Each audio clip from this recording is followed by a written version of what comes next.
I'm Father Lino Estadilla. I'm an Oblate of the Virgin Mary.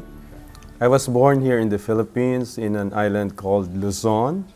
And when I was 22, I moved to the United States. I was in the US Navy. I did graduate work there, studied there, and then I worked for several years. And then I encountered my vocation there.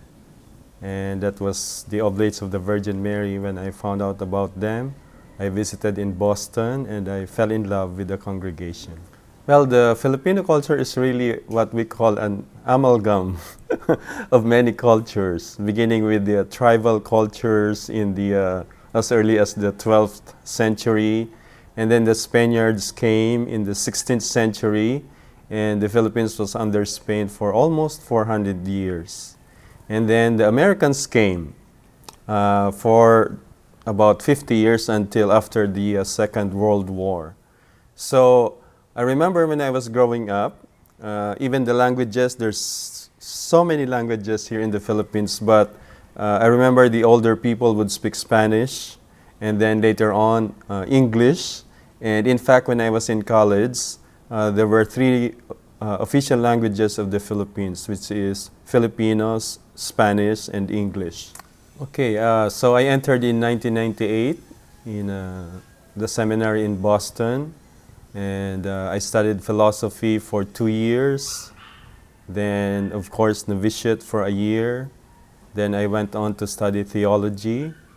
And during the summer times, I was sent on pastoral experiences in different places. First in Hawaiian Gardens, and then for 2 summers I was actually sent here while studying theology in Boston. So that kind of, I got kind of used to the culture again, to recover my Filipino culture. And so after finishing theology, I was sent here permanently. And I was actually ordained in my hometown in a place called Nabwa in Luzon. The charism of giving of the spiritual exercises is really kind of a really so suited here in this environment. What I mean is that there's tons of requests for retreats. There's a need for retreats and even parish missions here, which we haven't done much, but retreats we get called a lot, and sometimes we even travel to different places just to give retreats.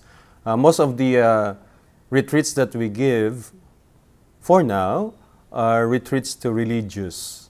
And I remember giving retreats to a group of nuns for 5 years, every year, for their annual retreats. So I was running out of talks actually to give to them because they're the same group of people. So you have to vary the preach talks that you give to them.